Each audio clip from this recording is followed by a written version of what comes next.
toi le roi immortel, à toi le roi invisible, à toi Dieu seul sage, à toi Dieu seul sage. À toi le roi éternel, à toi le roi immortel, à toi le roi invisible, à toi Dieu seul sage, à toi Dieu seul sage. Oh, à toi le roi, sois louange et honneur, louange et honneur et gloire. À toi le roi, sois louange et honneur et gloire. À jamais. Amen. Amen. À toi le roi éternel, à toi le roi immortel, à toi le roi invisible, à toi Dieu seul sage, à toi Dieu seul sage. À toi le roi éternel, à toi le roi immortel, à toi le roi invisible, à toi Dieu seul sage, à toi Dieu seul sage.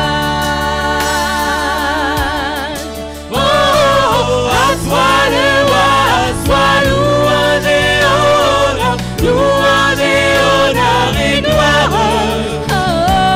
À toi le roi, sois louange et honneur et gloire.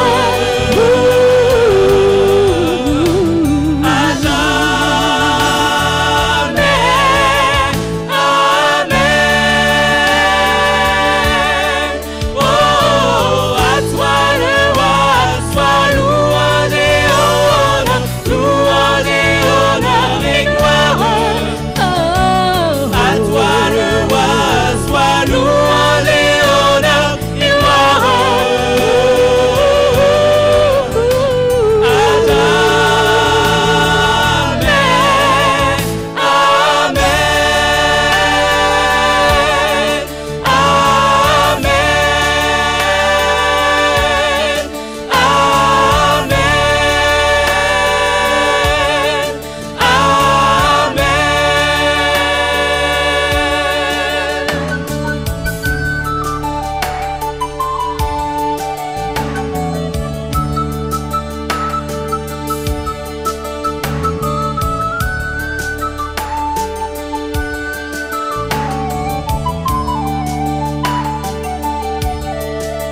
À celui qui est assis sur le trône, soit la louange, l'honneur, la force et la gloire au siècle des siècles.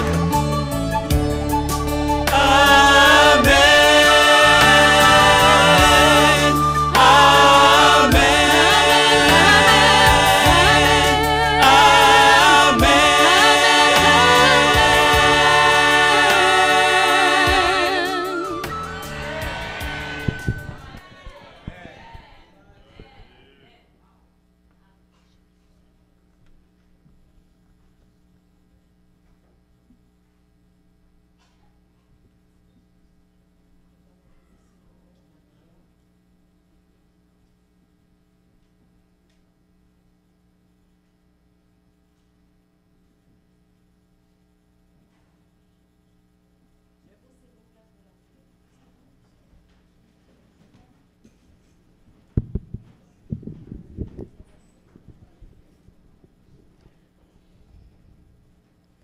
Tu es l'alpha et l'oméga, Père, Dieu Tout-Puissant, Père d'amour, Père qui comprend, qui écoute, Père qui guérit.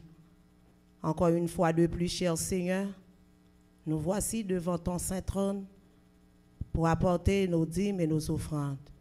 Seigneur, dans ton amour infini, fais-nous grâce, Père, car Jésus, aujourd'hui, c'est un jour que tu opères des miracles. Dans ton amour infini, descends ta bénédiction dans nos sibylles, afin, cher Seigneur Dieu, la duplication plus, cher Seigneur Dieu, accomplie pour que ton œuvre continue. En Jésus, nous t'en prions, lui qui vive, qui règne et qui demeure au siècle des siècles. Amen.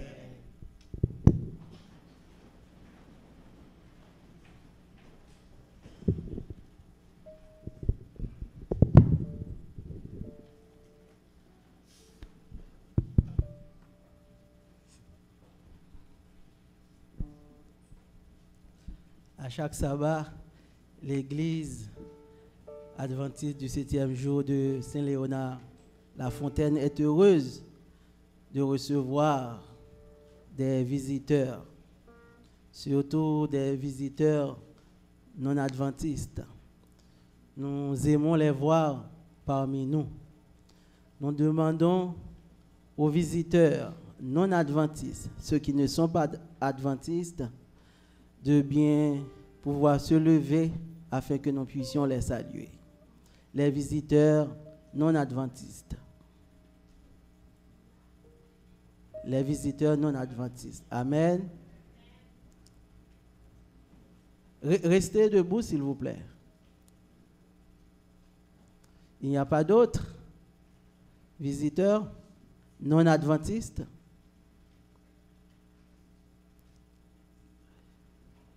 Maintenant, nous demandons aux visiteurs adventistes qui adorent le vrai Dieu, même au même titre que nous, Amen, de se lever. Amen. Amen. Nous sommes contents de vous recevoir ici à l'église parce que nous croyons que Dieu est notre Créateur. Aujourd'hui, il nous demande de venir à l'église parce que c'est lui qui nous a fait. Et pour les autres qui ne sont pas encore adventistes, ils peuvent toujours continuer à venir ici pour adorer le vrai Dieu avec nous. Nous demandons à l'église de saluer les visiteurs. Merci. Et comme vous savez, l'église adventiste a été suscité pour prêcher l'évangile. C'est difficile, mais c'est possible. C'est possible avec la grâce de Dieu, par la puissance du Saint-Esprit. Comme les premiers chrétiens, nous aussi, nous devons prêcher l'évangile. C'est dans cette optique que le département des ministères personnels, de concert avec la jeunesse, le département de la santé, le diaconat, nous comptons organiser un dîner pour les non-adventistes dimanche prochain. Pas ce dimanche, l'autre. Alors cet après-midi, de concert avec la jeunesse, le département des ministères personnels, nous allons organiser une sortie pour inviter les gens de venir dîner avec nous. Ce n'est pas seulement quand il y a une campagne d'évangélisation, on se démène à inviter les gens, alors que nous n'avons aucun lien avec eux. Dès maintenant, nous devons essayer de tisser des liens avec eux afin que lorsque nous aurons à les inviter, ils puissent venir ici. C'est dans cette optique. Et cet après-midi, à compter de 4 heures, tous les jeunes de l'Église sont invités. Parce que nous, au département des ministères personnels, nous ne travaillons pas pour nous, nous travaillons pour l'Église, pour la jeunesse. D'ailleurs, c'est avec la jeunesse que l'œuvre doit terminer. Alors nous comptons sur toi, sur vous. Alors, et je cède la parole au groupe de louanges.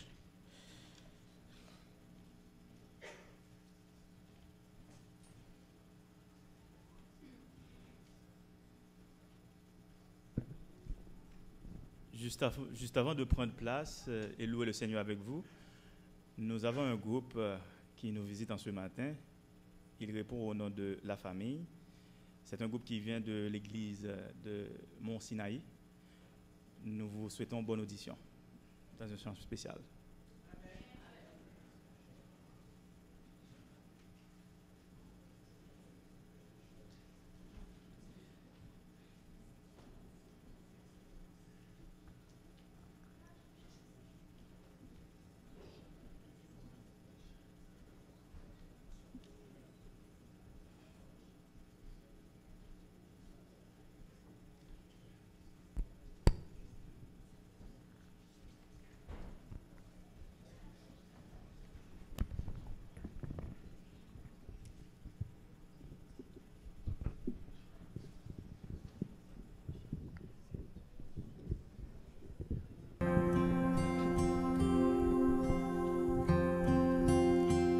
Envoie ton Esprit Saint, ton feu d'amour divin, déploie ton cœur et viens nous sauver. Délivre-nous de nous, délivre-nous de tout ce qui refuse en nous de t'aimer. Du sang de ton agneau, déverse en nous le flot des abondantes eaux de ton pardon. Viens inonder nos vies, restaure-nous, guéris ton Église.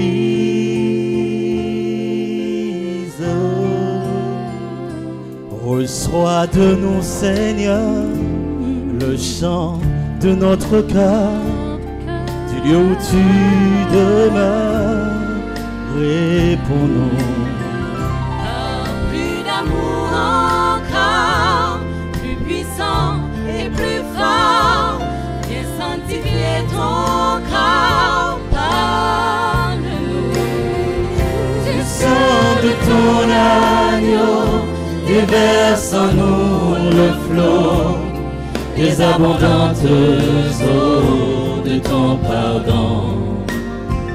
Viens inonder nos vies, restaure-nous, guéris notre monde.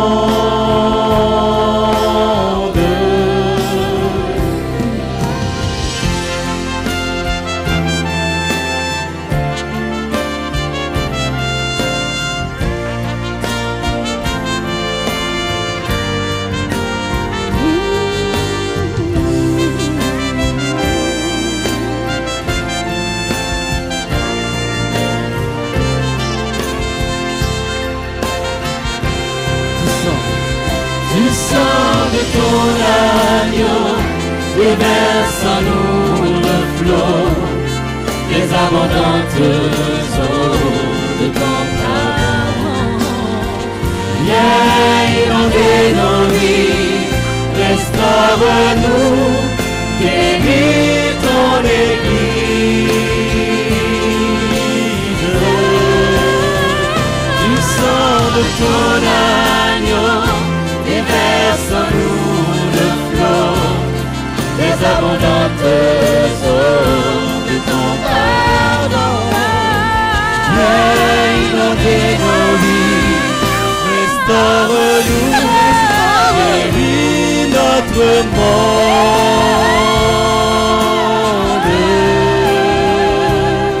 Seigneur,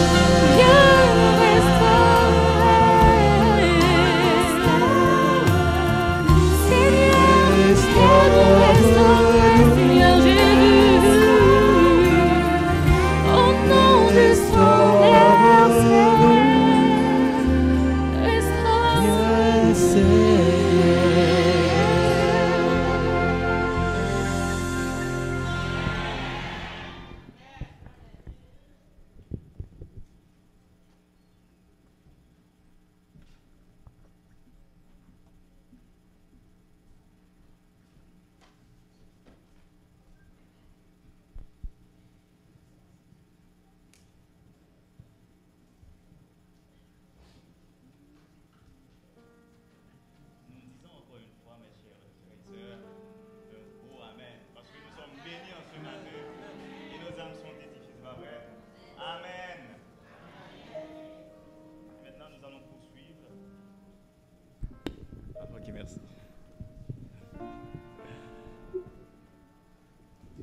Juste avant de vous mettre debout, nous allons vous dire, nous avons 2 chants. C'est 648 et 504 pour la louange ce matin. Vous êtes priés de se mettre debout. 648. Levons-nous, Jésus-Christ nous appelle.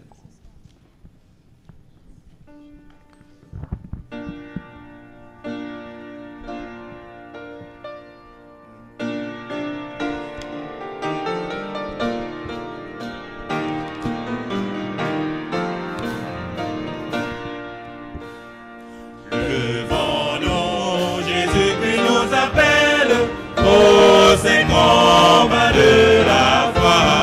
Satan possède la citadelle, faudra régner notre roi.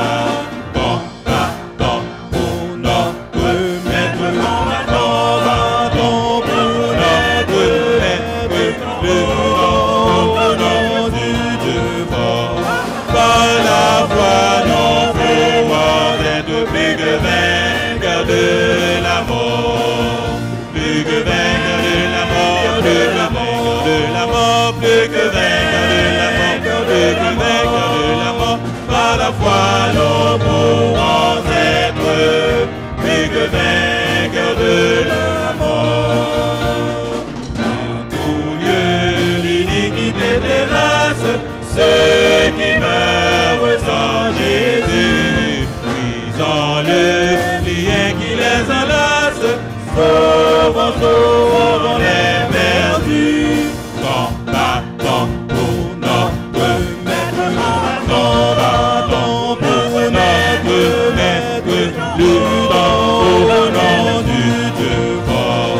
Par la foi, nous pouvons être plus que vainqueurs de la mort, plus que vainqueurs de la mort, plus que vainqueurs de la mort, plus que vainqueurs de la mort, plus que vainqueurs de la mort. Par la foi, nous pouvons être plus que vainqueurs de la mort. Cherchons les âmes sans espérance qui s'égarent dans la nuit. Prions pour leur délivrance du mal du péché maudit. Combattons pour notre maître, combattons pour notre maître, luttons au nom du Dieu fort.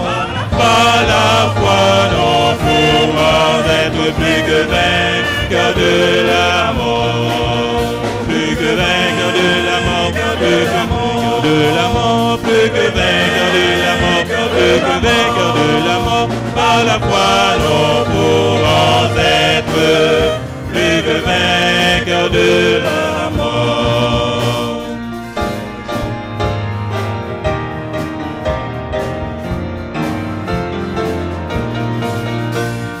Déployons l'étendard invincible de Jésus, le roi des rois. Triomphant de l'ennemi terrible, au nom du sang de la croix. Combattons pour notre maître, combattons pour notre maître, luttons au nom du Dieu fort.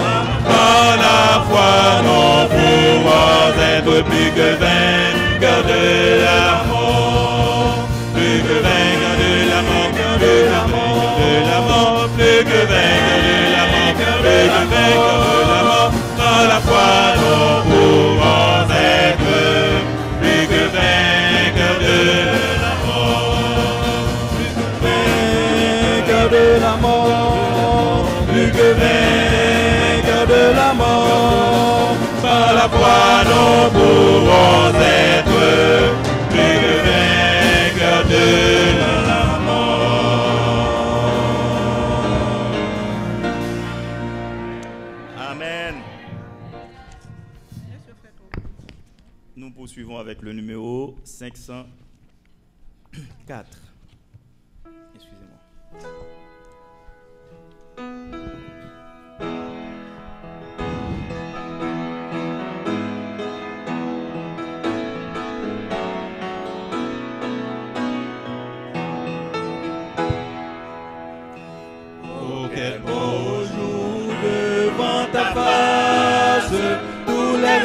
rachetés apparaîtront, en célébrant ta gloire et ta grâce, de leur chant les cieux retentiront.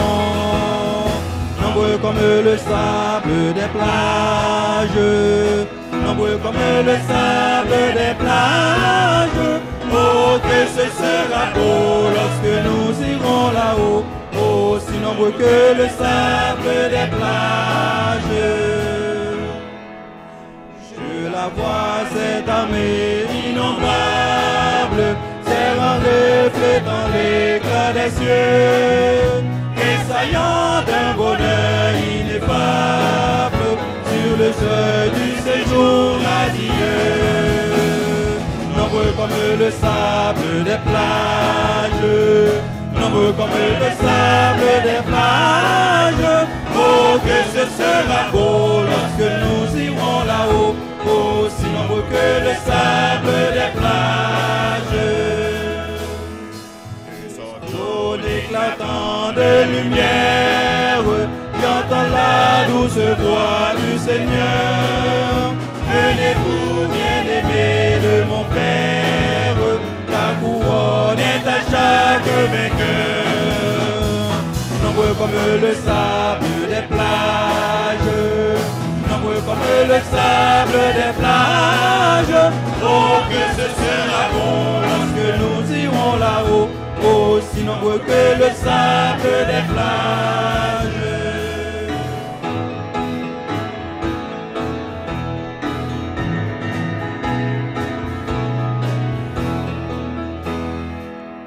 Puis au sein du vaste océan d'anges, nos couronnes déversent leurs flots.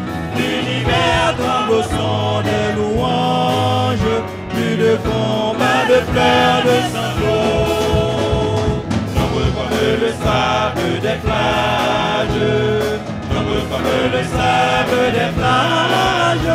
Oh, que ce sera beau lorsque nous irons là-haut, aussi nombreux que le sable des plages.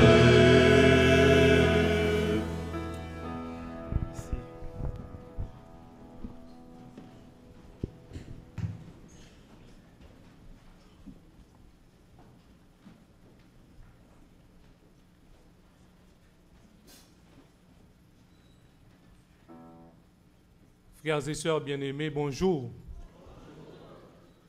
Juste avant de commencer le message, j'aimerais remercier le groupe Family pour ces 2 morceaux à la gloire du Seigneur. Amen, frères et sœurs. Merci beaucoup, Family. Après leur message, famille, merci. Après leur message, je pourrais fermer l'ordinateur et chanter les 2 derniers chants avec le groupe de chant et vous dire de retourner chez vous. Mais étant donné que j'ai une obligation ce matin d'être ici et de prendre la parole au nom du Seigneur, je dois quand même vous présenter le message de ce matin. Alors, il y a 2 raisons pour lesquelles je dois parler. La première raison, c'est que Dieu a fait choix de moi à travers le ministère personnel. Et la deuxième raison, c'est qu'il y a beaucoup de monde qui sont déplacés pour entendre le message du Seigneur. Plus particulièrement, j'ai un ami dans l'Assemblée qui se déplace tout à fait spécial pour entendre ce message et nous disons gloire à Dieu. Amen. Merci Junior d'être ici avec nous, ça nous réjouit le cœur. Frères et sœurs, notre joie est grande ce matin de se trouver dans la maison du Seigneur. Je ne sais pas si vous vous rendez compte de ce qui se passe à travers le monde.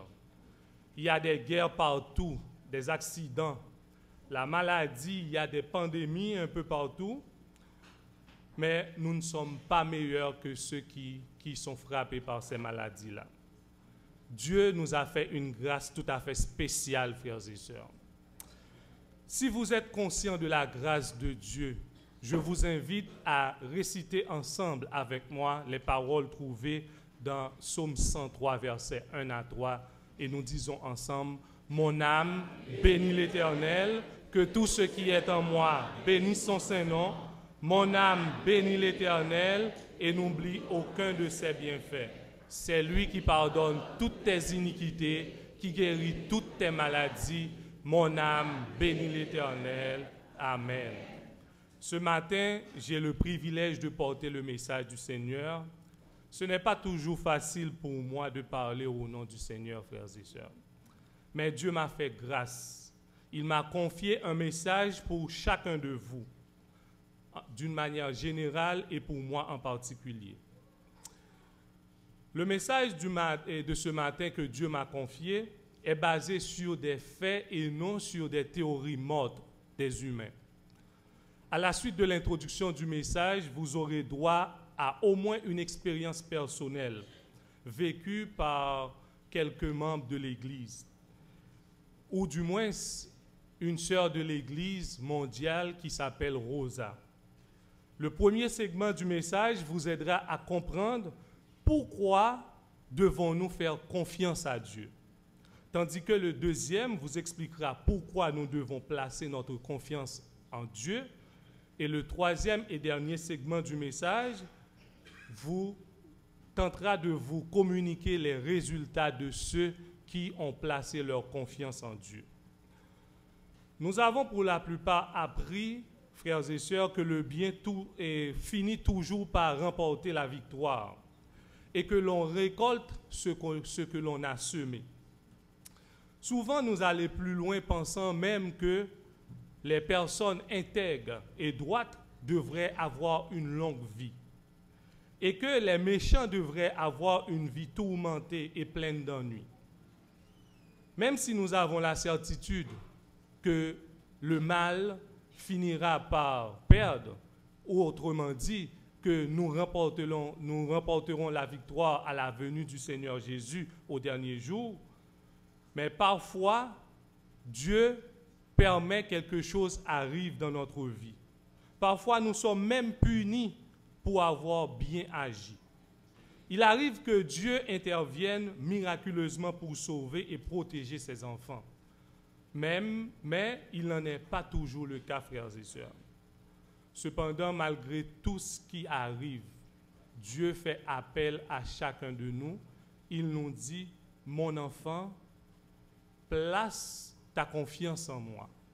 Ce matin, frères et sœurs bien-aimés, j'ai une question pour vous et Dieu vous pose cette question, à savoir, mon enfant, où as-tu placé ta confiance?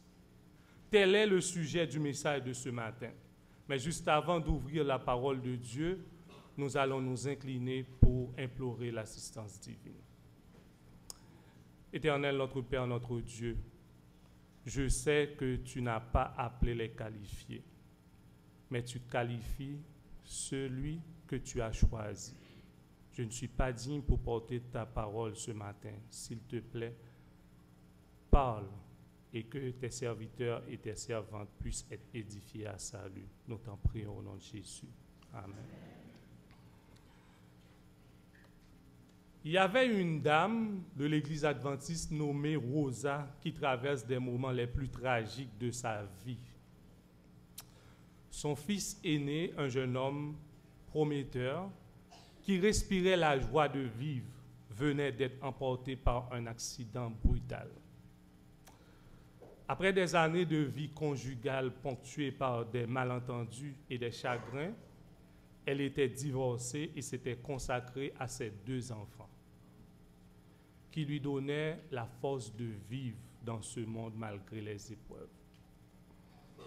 À présent, elle se tenait devant le corps inanimé de son fils aîné, indignée.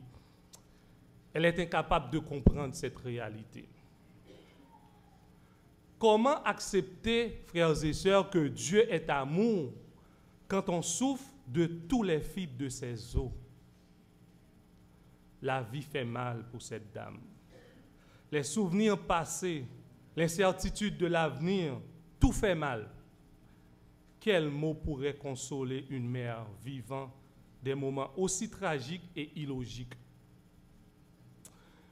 Qu'un fils enterre sa mère, c'est en quelque sorte naturel et même logique. Mais que la mère doive se tenir devant le corps inanimé de son fils bien-aimé, cela n'a aucun sens, frères et sœurs. C'est injustement, humainement parlant. Frères et sœurs, est-ce qu'il y a quelqu'un dans l'Assemblée au moins qui peut me dire comment on appelle une femme qui perd son mari? C'est quoi le mot? C'est veuve, c'est vrai. Et un enfant qui perd, disons, un enfant qui perd ses parents, comment on l'appelle? Orphelin, c'est vrai.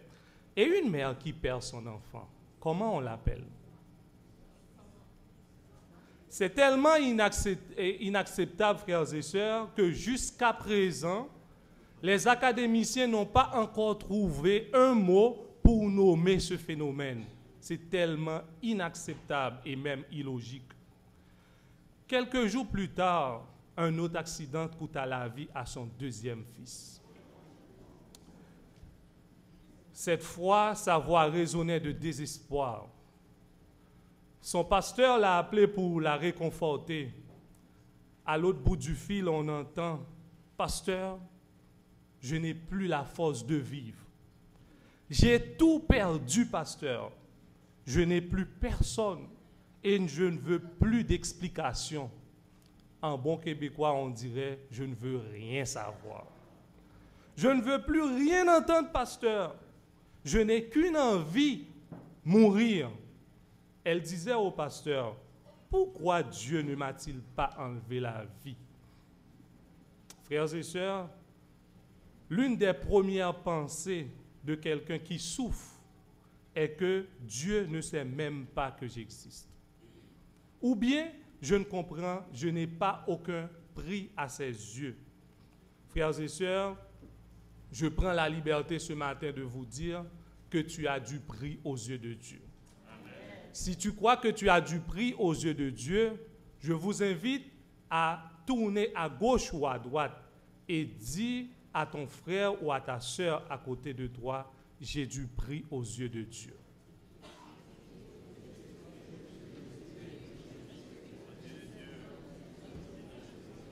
Si tu le crois à ton retour, dis, tu as aussi du prix aux yeux de Dieu.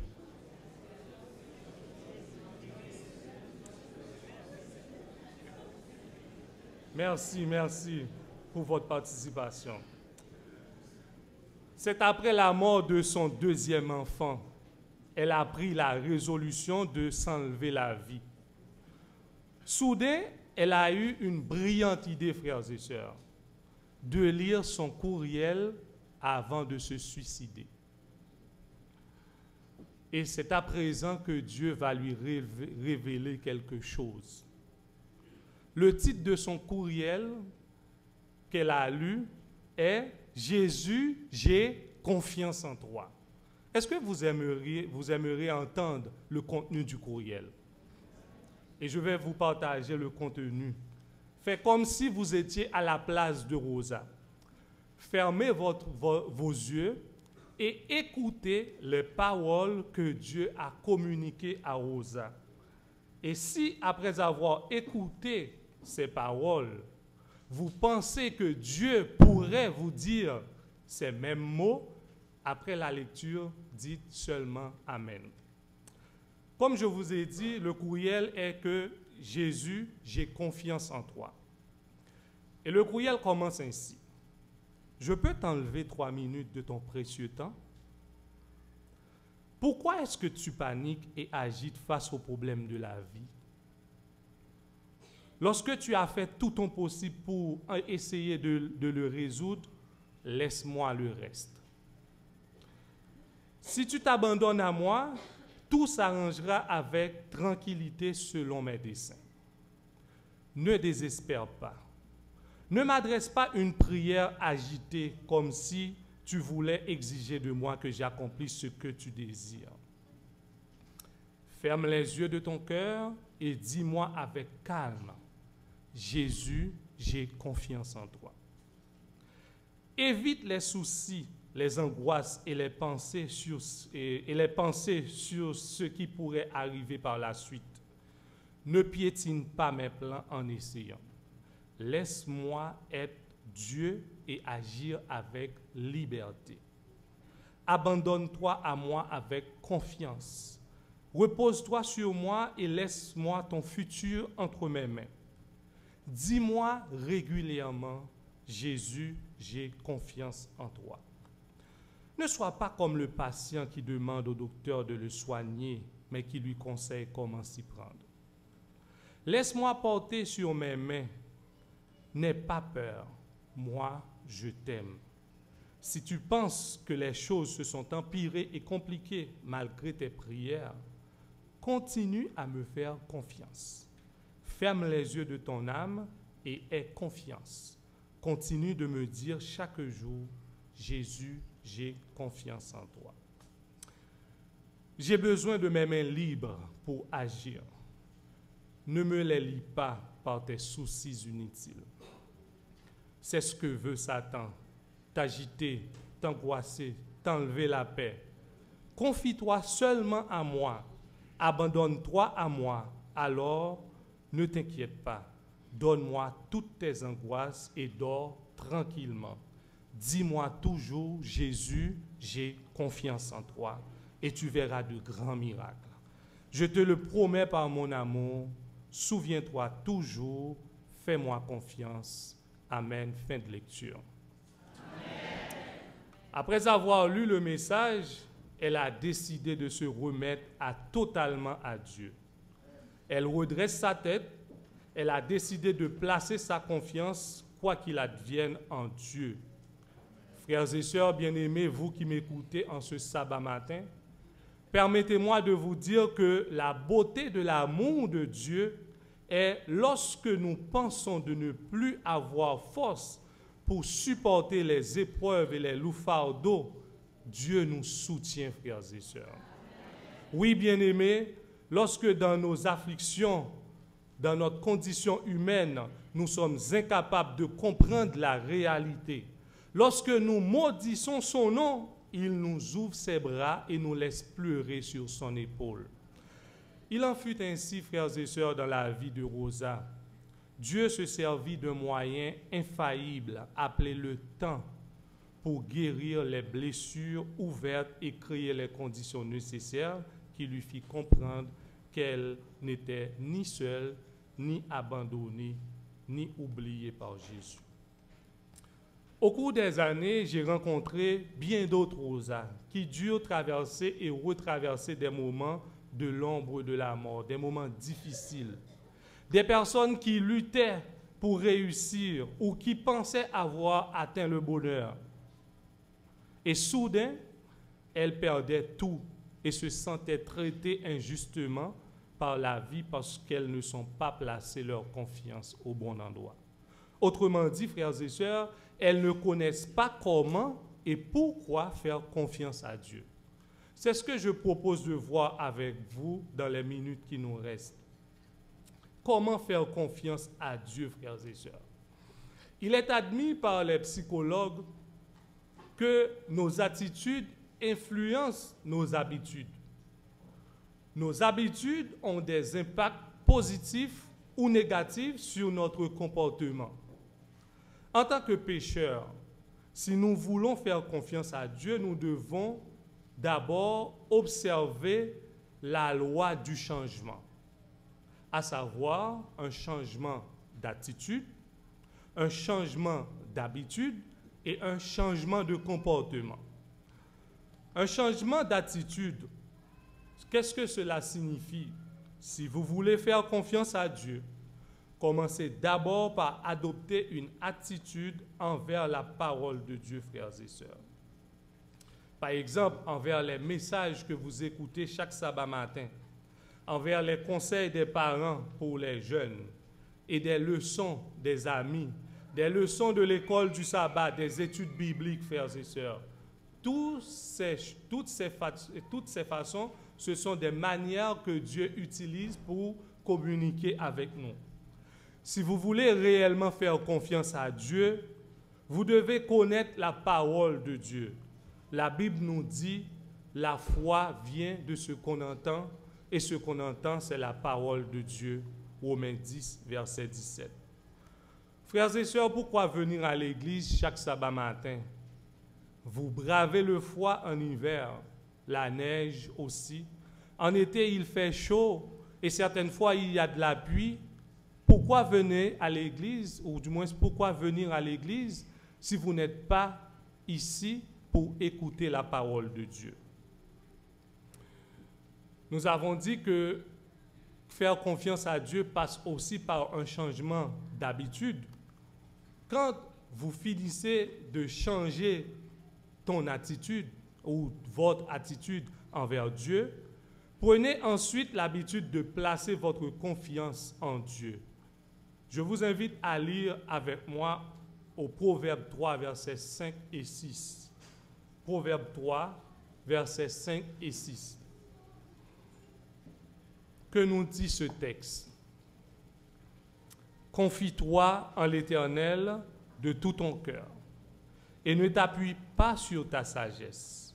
Reconnais-le dans toutes tes voies et il aplanira tes sentiers.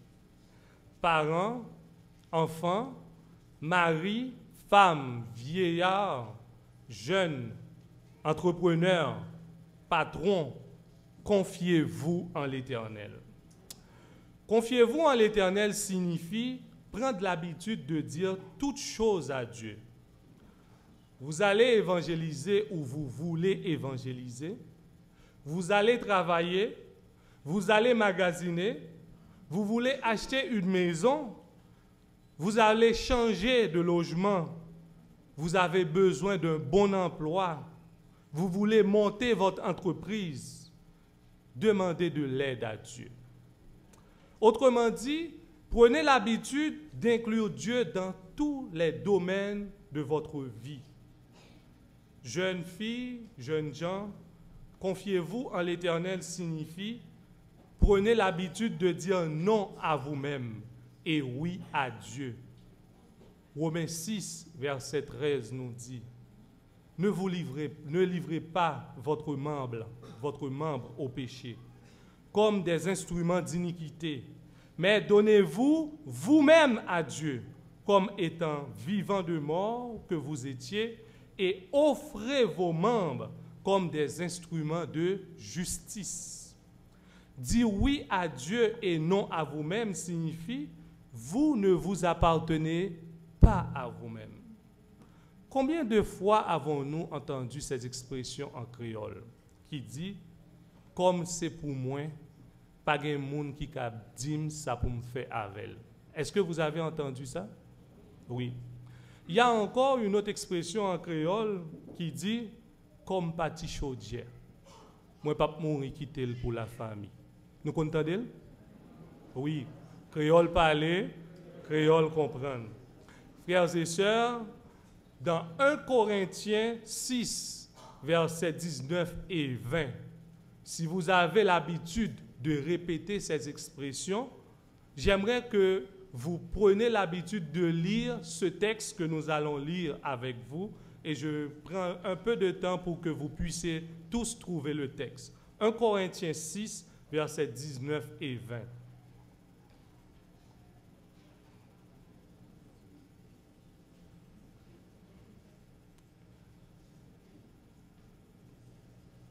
Vous y êtes?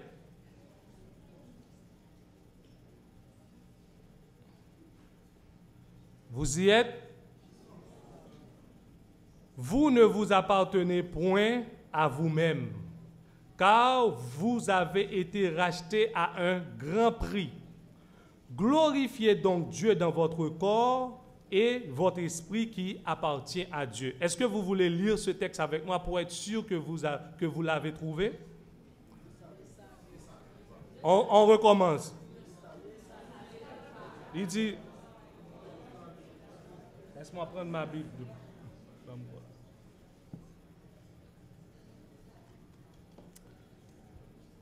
Verset 19, il est dit, « Ne savez-vous pas que votre corps est le temple du Saint-Esprit qui est en vous et que vous avez reçu de Dieu et que ne vous appartenez point à vous-même, car vous avez été rachetés à un grand prix. Glorifiez donc Dieu dans votre corps et dans votre esprit qui appartient à Dieu. Merci. Sur ces deux versets reposent trois principes, frères et sœurs. Le premier principe, c'est que vous ne vous appartenez pas à vous-même. Le deuxième principe, c'est que, qu'est-ce qu'il est dit dans le texte? Vous avez été rachetés à un grand prix. Et pour conclure, le texte nous dit, glorifiez donc Dieu dans votre corps et dans votre esprit. Frères et sœurs, bien-aimés, vous qui m'écoutez en ce sabbat matin, si vous réussissez, c'est Dieu qui réussit, parce que vous avez été rachetés à un grand prix. Si vous échouez, c'est Dieu qui échoue, parce que vous avez été achetés à un grand prix et vous ne vous appartenez point à vous-même. Oui, une chose est sûre, frères et sœurs, c'est que Dieu n'échoue jamais. Cela signifie, si vous utilisez votre corps pour la gloire de Dieu, étant donné que Dieu ne réussit jamais, vous allez automatiquement réussir. Quoi? Hein? Ok, merci. Merci, Lynn. Alors, j'ai été supporté par ma femme, merci. Et par le public aussi. Étant donné que Dieu n'échoue jamais, je me reprends, c'est-à-dire vous allez réussir parce que Dieu réussit toujours. Merci, frères et sœurs. Le troisième changement que nous avons cité, c'est un changement de comportement. Nous avons besoin de passer des moments de qualité avec Dieu. Vous ne pouvez pas passer des moments de qualité avec Dieu sans être transformé, frères et sœurs. Passer des moments de qualité avec Dieu signifie organiser le culte matinal le matin. Le matin, quand on va sortir, on entend dans toutes les maisons adventistes un chant. Est-ce qu'il y a quelqu'un qui peut m'aider à chanter? Matin, Seigneur, nos âmes se veillent en ce jour nouveau, dirige tous nos pas. Merci beaucoup. Et le soir, quand vous allez coucher, vous allez dormir, quel chant vous avez l'habitude de chanter? Oh, que ta main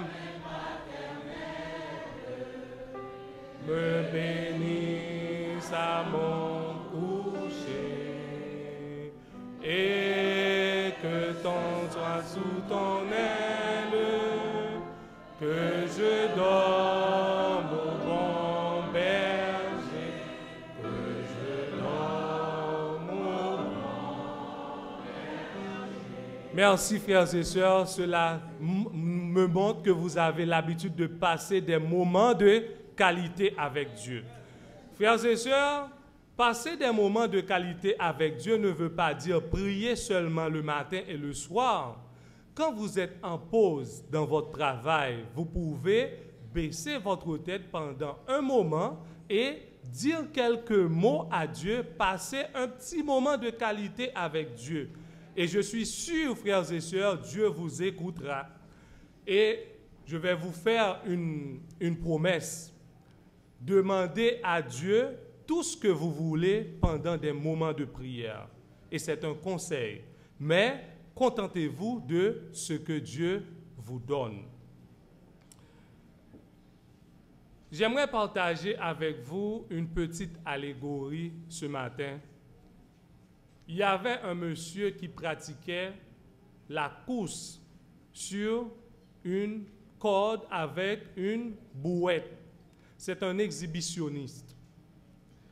Il était très habile à tel point que les gens prenaient plaisir à assister chaque jour ou à assister chaque fois qu'il fait ses exhibitions. Un jour, il a remarqué dans la salle des fans qui sont toujours présents. Comme vous êtes toujours présents chaque sabbat matin à l'église. Cet exhibitionniste dit, je ne peux pas laisser les choses se dérouler ainsi. Je vais les honorer aussi parce qu'ils m'honorent chaque fois que je fais mes spectacles. C'est ainsi, frères et sœurs, qu'il a pris la détermination ou il a pris la décision un matin. Il a pris le micro. Il a dit, je vois dans l'assemblée des gens qui sont toujours présents dans mes spectacles, qui viennent toujours m'assister et ce matin, j'aimerais honorer au moins une ou deux d'entre vous. Et cet exhibitionniste a dit, est-ce qu'il y a quelqu'un dans l'assemblée qui veut monter dans la brouette et que je traverse la corde avec lui? Qu'est-ce que vous en pensez, frères et sœurs? Quelle serait votre réaction? J'ai entendu des gens qui font des signes. Non, non, non, non.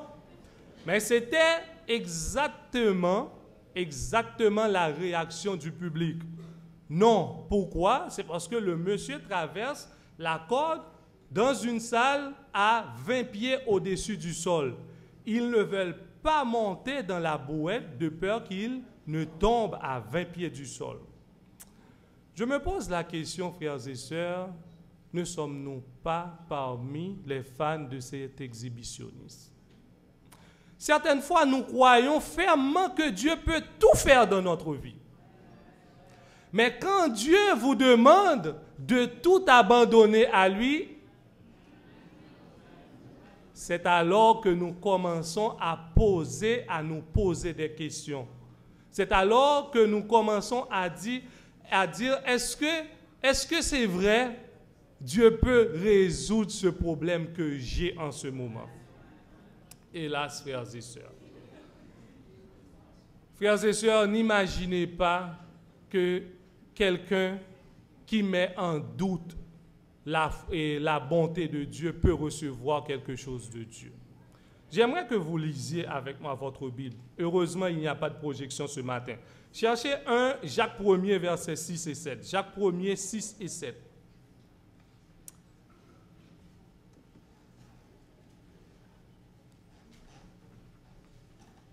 Moi, j'ai une version simplifiée. Pendant que vous cherchez Jacques 1er, versets 6 et 7, le texte nous dit que celui qui doute ne s'imagine pas qu'il recevra quelque chose du Seigneur. Cela signifie, frères et sœurs, vous pouvez avoir la foi.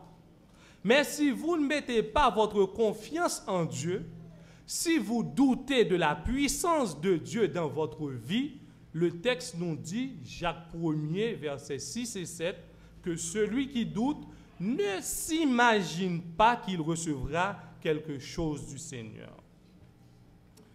Frères et sœurs, pourquoi devons-nous placer notre confiance en Dieu?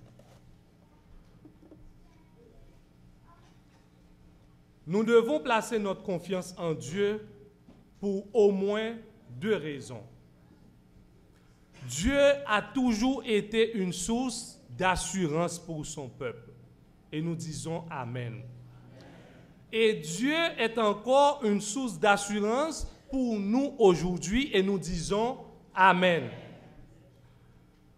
Nous allons voir dans le passé comment Dieu a été bon et dans le présent comment Dieu est bon pour nous. Au psaume 37, verset 5, que Erline a lu avec vous, le texte nous dit « Recommande ton sort à l'Éternel, mets en lui ta confiance et il agira. » J'aimerais que vous répétiez ce texte avec moi parce que c'est un texte que je n'aimerais pas que vous oubliez. Encore, « Recommande ton sort à l'Éternel, mets en lui ta confiance et il agira. » Il est bon de remettre tous les problèmes, frères et sœurs, entre les mains de Dieu, notre Dieu Tout-Puissant. Car c'est lui qui change les temps et les circonstances, d'après Daniel 2, versets 20 et 21. En effet, frères et sœurs, le Très-Haut a le pouvoir de changer les lamentations en allégresse, atteste le psaume 30, verset 12. C'est pourquoi avec Dieu, tout ce qui est impossible devient possible. Pour expérimenter la puissance du Seigneur, il faut tout d'abord croire en lui, car la foi démontre la confiance en Dieu. À l'instar d'Abraham, d'Isaac et de Jacob, qui avaient placé leur confiance dans la bonté de l'Éternel et qui en furent bénis. Et vous savez, frères et sœurs, la récompense du peuple Israël, c'est que Dieu leur a promis la terre promise et c'est le Canaan céleste. Et jusqu'à présent, Israël habite cette terre à nos jours. Cela, c'est une preuve que Dieu a été bon pour eux. Quand on prie sans cesse avec foi, frères et sœurs, la main puissante de Dieu opère des choses en notre faveur. Car rien n'est impossible à Dieu, déclare Luc 1er, verset 37. Et tout est possible à celui qui croit, nous dit Jésus dans Marc 9, verset 23. Frères et sœurs, l'Éternel peut tout. Je reprends. Frères et sœurs, l'Éternel peut tout. Et rien ne s'oppose à ses pensées, nous dit Job 42, verset 2. Le Dieu d'Israël qui exauça la prière de Anne, qui était stérile, raconta la Bible dans 1 Samuel 1er, verset 2 et verset 19 et 20, et qui délivra Daniel dans la fosse aux lions, témoin Daniel 6, verset 22, a le pouvoir de vous secourir, frères et sœurs. Mais à condition que vous placiez votre confiance en lui et que vous acceptiez d'obéir à ses ordonnances justes, ses lois de vérité, frères et sœurs, ses préceptes et ses commandements excellents qui donnent la vie et à qui les pratique. Lorsque nous nous confions à Dieu, il se souvient de nous, car le Seigneur Dieu est compatissant et miséricordieux, c'est ce que nous avons répété au départ, mon âme bénit l'Éternel. Dieu est encore une source d'assurance pour nous aujourd'hui. Dans la lamentation de Jérémie, soit Jérémie 3, verset 21, je lis pour vous. Il est dit, voici ce que je veux repasser en mon cœur, ce qui me donne de l'espérance, verset 22. Les bontés de l'Éternel ne sont pas épuisées. Ses compassions ne sont pas à leur terme. Elles se renouvellent chaque matin. Oh, que ta fidélité est grande. Ce matin, je tiens à vous faire remarquer que Dieu n'abandonne jamais ses enfants. La preuve en est bien grande. Nous sommes encore vivants ce matin pour être dans son temple et pour écouter sa parole. Pour la grande majorité, frères et sœurs, nous n'avons pas été hospitalisés ni malades depuis le début de l'année 2014. Nos enfants, nos parents n'ont pas été accidentés tandis que nous prenons la route chaque jour. Je ne sais pas si vous réfléchissez certaines fois combien de temps qui passe dans une année. Mais j'ai fait le calcul pour vous et j'aimerais que vous écoutiez les chiffres qu'il y a dans une année, frères et sœurs. Dans une année, il y a 12 mois. Il y a aussi 52 semaines. Il y a 8760 heures. Il y a 525 000 minutes et 31 536 000 secondes. Dieu nous a protégés, frères et sœurs, pendant toutes ces secondes. N'est-ce pas une grâce merveilleuse? Si vous êtes conscient que Dieu est bon pour vous, qu'est-ce que vous devez faire? Allez partager la parole de Dieu avec ceux qui sont au dehors. si vous êtes conscient que Dieu est bon pour vous, vous devez aller dire au monde comment Dieu vous a changé. Dans la vie de chacun de nous, Dieu a fait de grandes choses. Il y a des choses que nous pouvons percevoir et d'autres nous ne pouvons même pas percevoir, frères et sœurs. Nous devons prendre l'habitude de remercier Dieu pour les petites choses qu'il a fait pour nous dans notre vie. À la veille de la Noël, je ne sais pas si vous avez écouté la télé, mais moi j'écoutais. Il y avait 2 filles qui attendaient 2 organes, elles attendaient 2 poumons pour pouvoir mieux respirer. Ou du moins, elles voulaient avoir 2 poumons pour passer l'année 2014 en bien. Tandis que nous respirons à plein poumon. Combien d'argent avons-nous payé pour faire ça? Rien. C'est une grâce que Dieu nous a faite et nous devons être conscients, frères et sœurs. Il y a de cela quelques semaines, disons 2 ou 3, 4 semaines, j'écoutais aussi la radio. Il y avait une femme vietnamienne qui attendait des cellules souches pour opérer et pour pouvoir mieux vivre. Elle ne pouvait pas trouver des cellules souches venant de quelqu'un qui est compatible à lui. Mais nous sommes ici dans la maison du Seigneur, nous n'avons pas besoin de cellules souches, frères et sœurs. C'est une grâce de la part de Dieu. Amen. Mais pourquoi nous n'avons pas pris la détermination de partager cette grâce à ceux qui sont du dehors? Je n'ai pas besoin de réponse à cette question. La Bible révèle un certain nombre de raisons pour lesquelles le Seigneur permet des difficultés dans notre vie, frères et sœurs. Et j'aimerais que vous prêtiez attention à cette partie parce que c'est très important pour que vous puissiez comprendre la bonté de Dieu envers vous. Et chacune de ces raisons nous montre des résultats efficaces pour la croissance de notre relation avec lui. En commençant peu à peu, frères et sœurs, à comprendre les plans de Dieu dans notre vie, nous commençons à comprendre pourquoi, certaines fois, Dieu permet qu'il y a des difficultés dans nos rangs, dans notre église ou dans notre famille ou en nous-mêmes personnellement. Je sais ce matin qu'il y a des personnes qui, comme Rosa, la fille qu'on a citée au départ, qui traversent des moments difficiles dans leur vie. Il y en a beaucoup, quand on les voit, elles ont un beau visage rayonnant. Mais regardez dans leur cœur, c'est toutes fatiguées et attristées. C'est pour ces personnes-là, frères et sœurs, que Dieu envoie ce message ce matin.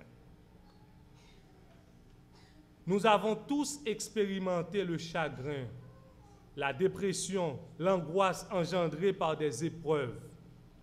Quelle que soit la forme qui est prise, nos afflictions, les maladies, les problèmes financiers, les animosités, les rejets, les amertumes ou colères, nous avons tendance à les considérer comme des contretemps. Mais Dieu, toutefois, a une perspective bien différente pour nous. Il perçoit l'adversité non comme un moyen d'entraver la vie spirituelle des saints, mais comme un outil pour leur croissance spirituelle. Ma sœur, Dieu permet l'adversité dans votre vie. C'est parce que Dieu veut attirer votre attention. Dieu sait quand nous sommes figés dans la colère, dans l'amertume, ou déterminés à agir à notre guise, il peut permettre l'adversité pour nous ébranler. Quand nous nous tenons devant Dieu, dépouillés de notre orgueil et de notre autosuffisance, il obtient toute notre attention. Saul de Tarse, plus tard connu sous le nom d'apôtre Paul, a dû tirer cette leçon. Paul était un homme fier, égocentrique. Il faisait en son pouvoir pour balayer l'Église chrétienne dans son époque. Puis Dieu le frappa de cécité. étendu sur le chemin de Damas, Saul demanda « Qui es-tu, Seigneur ?» Dieu avait totalement capté l'attention de Paul à ce moment. L'interruption soudaine de sa mission peut lui avoir paru comme une épreuve, mais ce fut en réalité, frères et sœurs, le début d'une carrière extraordinaire de prédication pour l'apôtre Paul. D'ailleurs, aujourd'hui, nous qui sommes des anciens païens convertis, si nous sommes ici à l'Église, c'est grâce au ministère de l'apôtre Paul. Dieu permet l'adversité aussi pour nous rappeler de son grand amour. Dieu nous aime trop pour nous laisser attirer par la désobéissance. La Bible appuie sérieusement, frères et sœurs, cette affirmation. Il est dit, il est vrai, que tout châtiment semble d'abord un sujet de tristesse. Hébreux 12, verset 11. Nous pouvons tous dire Amen à cela. Mais tout comme nous disciplinons nos enfants avec amour pour les empêcher de développer des modèles nuisibles de comportement, de la même manière, notre Père céleste nous forme par la discipline pour produire en nous un fruit paisible de justice. Hébreux 12, versets 5 et 6 nous dit, « Mon fils, ne méprise pas le châtiment du Seigneur et ne perds pas courage lorsqu'il te reprend, car le Seigneur châtie celui qu'il aime et il frappe de la verge tous ceux qu'il reconnaît pour ses fils. » Si vous êtes l'objet ce matin d'une discipline qui est la correction dans l'amour, vous êtes un enfant illégitime. Si vous n'êtes pas, je dirais de préférence, si vous n'êtes pas l'objet d'une correction dans l'amour de Dieu, vous êtes un enfant illégitime et non des siens. Alors, si vous expérimentez actuellement l'adversité, frères et sœurs, laissez Dieu vous rappeler de son grand amour. Je pourrais multiplier de nombreux exemples de la Bible pour corroborer ces affirmations, mais ce n'est pas le but du message de ce matin. Étant donné qu'aujourd'hui c'est un sabbat d'évangélisation, permettez-moi de relater avec vous une histoire de quelqu'un qui a placé sa confiance en Dieu et à travers lui, Dieu a gagné beaucoup d'âmes au niveau des universités mondiales. Il y avait un professeur, frères et sœurs, qui défia ses étudiants à l'université. Le prof dit toujours, et il rentre ce jour-là dans la salle, il dit, « J'ai une question à vous poser. Dieu a-t-il tout créé? » Il y a un étudiant qui lève la main. « Oui, monsieur. » Le professeur répondit, « Si Dieu a tout créé, il a donc aussi créé le mal. Puisque le mal existe, et selon les principes de nos travaux qui définissent ce que nous sommes, alors Dieu est mauvais. C'est logique. » L'étudiant fut silencieux devant une telle réponse. Le professeur étant tout à fait heureux de lui-même, et il se vantait devant les étudiants d'avoir su prouver encore une fois que Dieu, la croyance en Dieu est un mythe. Mais dans la salle, il y avait un autre étudiant qui priait dans son cœur et qui mettait sa confiance en Dieu. Soudain, le professeur voit un autre étudiant levant la main et dit, « Puis-je vous poser une question, monsieur? » Le professeur dit, « Allez-y. » « Mais bien sûr, vous pouvez poser votre question. » L'étudiant répondit, « Professeur, le foie existe-t-il? » Le professeur répondit, « Quel genre de question? » « Bien sûr, le foie existe. Vous n'avez jamais eu foie? Le jeune homme dit, en fait, monsieur, le foie n'existe pas. Selon la loi de la physique, ce que nous devons considérer, ce que nous considérons comme le foie est en réalité l'absence de la chaleur. Tout individu ou tout objet possède et transmet de la chaleur et de l'énergie. La chaleur est produite par un corps ou par une matière qui transmet de l'énergie. Et il continue pour dire le 0 degré, qui est l'absence totale de chaleur, toute la matière devient incapable de réagir à cette température, c'est quelque chose que nous avons utilisé. Autrement dit, il est dit, le foie n'existe pas. Nous avons créé ce mot pour décrire ce que nous pensons s'il n'y avait aucune chaleur. L'étudiant continua son intervention et dit, « Professeur, l'obscurité existe-t-elle » Le professeur répondit, « Bien sûr qu'elle existe. » L'étudiant dit au prof, « Vous avez encore tort, monsieur. L'obscurité n'existe pas. » L'obscurité est en réalité l'absence de la lumière.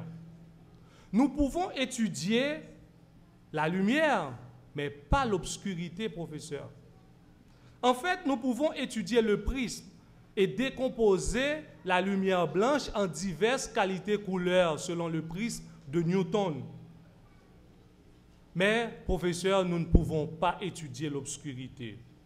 Vous ne pouvez pas mesurer l'obscurité, prof. Un simple rayon de lumière suffit pour faire irruption dans la salle et faire disparaître totalement l'obscurité. Comment pouvez-vous savoir l'espace qu'occupe l'obscurité, demande l'étudiant. Vous mesurez la quantité de lumière, n'est-ce pas vrai? L'obscurité est un terme utilisé pour décrire ce qui arrive quand il n'y a pas de lumière. Finalement, le jeune homme demanda au prof, « Monsieur, le mal existe-t-il réellement ?» Maintenant, incertain, le prof répondit, « Bien sûr, comme je l'ai déjà dit, nous le voyons chaque jour. C'est dans les exemples quotidiens de l'humanité de l'homme par l'homme. C'est dans la multitude des crimes et des violences partout dans le monde. Ces manifestations ne sont rien d'autre que le mal. » L'étudiant répondit au prof, « Le mal est simplement l'absence de la foi en Dieu. Il est comme l'obscurité, le foie, un mot que l'homme a créé pour décrire l'absence de la foi en Dieu. Dieu n'a pas créé le mal, prof. Le mal n'est pas comme la foi et l'amour qui existent tout comme la lumière et la chaleur. Le mal, monsieur le professeur, est le résultat de tout ce qui arrive quand l'homme n'a plus de confiance en Dieu. Il est comme l'obscurité, monsieur le prof. Et à ce moment, après avoir raisonné au prof, il y avait beaucoup d'autres qui se sont ralliés à lui. Frères et sœurs, je sais que vous avez certainement lu ou entendu cette histoire, mais je tiens à vous faire remarquer que si vous voulez prêcher l'Évangile, vous pouvez prêcher au métro, n'importe où, et même à l'université. Il suffit de faire confiance, comme ce petit étudiant qui baissa sa tête et demandait à Dieu de lui donner l'inspiration afin qu'il puisse parler pour lui. À l'instar de cet étudiant, frères et sœurs, nous avons un message à proclamer. Quand nous nous trouvons en présence de ceux qui essaient de défier notre foi, faisons confiance à Dieu. Il mettra ses paroles sur nos lèvres. Jésus nous appelle à tout abandonner, frères et sœurs, pour recevoir la vie éternelle et pour partager l'Évangile à ceux qui sont autour de nous. Donner à Dieu, frères et sœurs, et recevoir quelque chose en retour, c'est bien. Mais donner à Dieu sans savoir ce que nous allons recevoir en retour. C'est ça la confiance. Notre confiance en Dieu est basée sur des raisons que nous avons vues et appuyées, des versets bibliques, des expériences personnelles. Parfois, il est possible que nous ne voyons rien au bout du tunnel. Pourtant, nous décidons de croire que Dieu est à l'œuvre dans notre vie et qu'il dirige nos pas. Il faut d'abord faire tout que l'on peut comme si cela dépendait de nous. Et puis, attendre tout comme si cela dépendait de Dieu. Voilà ce que nous appelons la confiance en Dieu. Attendre tout comme cela dépendait de Dieu signifie que je m'approche du jour où je vais voir des choses se produire. Si ce n'est pas aujourd'hui, frères et sœurs, c'est peut-être demain. Si ce n'est pas demain, c'est peut-être après-demain. Et si cela n'arrive pas, je ne vais pas perdre confiance en lui. Je sais que Dieu contrôle la situation et au bon moment, je verrai des choses se produire. C'est ça la confiance en Dieu. Dans cette attente, je reste je reste calme et dans la joie. Je me dis en ce moment, Dieu est à l'œuvre dans ma vie. Il veille sur moi. Il arrange des choses en ma faveur. Il fait concourir toutes choses à mon bien. Car il est dit dans la Bible, toutes choses concourent au bien de ceux qui aiment Dieu. Ce matin, Dieu veut vous dire, frères et sœurs, membres de l'Église adventiste de Saint-Léonard-la-Fontaine, vous qui êtes bouleversés par des problèmes que tracasse l'Église, des problèmes de manque de charité, des problèmes d'incompréhension de la part des uns et des autres, de la part des dirigeants et des dirigés, des problèmes de la libéralité sexuelle, des problèmes tels que des manques de spiritualité, des problèmes comme des problèmes familiaux, des cas de divorce, des cas de séparation et de remariage. Ce matin, vous qui êtes bouleversés par ces problèmes, Dieu me charge de vous dire qu'il a encore le contrôle de la situation. Dieu permet que ces problèmes surgissent à l'intérieur de l'Église pour épurer la foi de quelques-uns, pour nous séparer de ceux qui viennent par l'Église juste par habitude et pour que nous puissions séparer d'eux. Autrement dit, Dieu permet ces difficultés à l'intérieur de son Église pour séparer ceux et celles qui placent leur confiance en lui de ceux et celles qui viennent à l'Église juste par coutume. Je veux m'adresser ce matin à chacun de vous personnellement.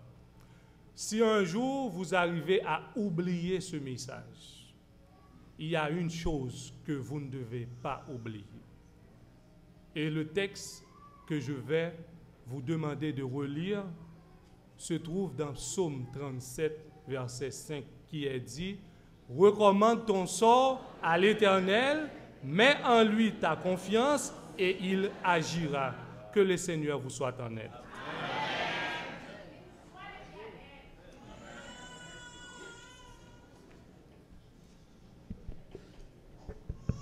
Nous remercions le Seigneur pour ce beau message. En ces temps difficiles, nous avons besoin de faire confiance à Dieu. Et nous disons merci au Seigneur pour ce beau message. Pour terminer, nous allons chanter le numéro 319.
Éternel, notre Père, notre Dieu, tu nous appelles à mettre notre confiance en toi. Nous sommes sûrs et certains que tu nous as donné un message pour nous confier à toi. S'il te plaît, Seigneur, permets que ce message puisse graver dans notre esprit.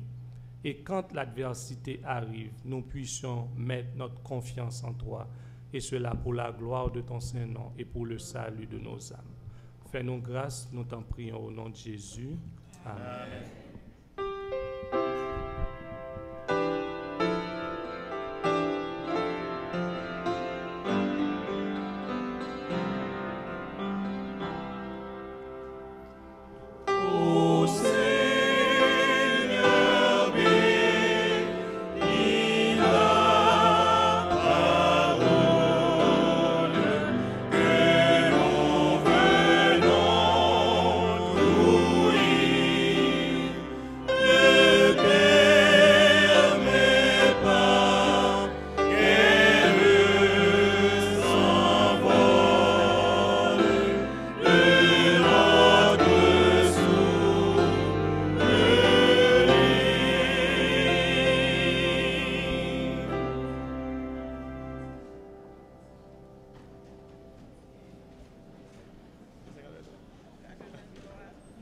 Le numéro 283.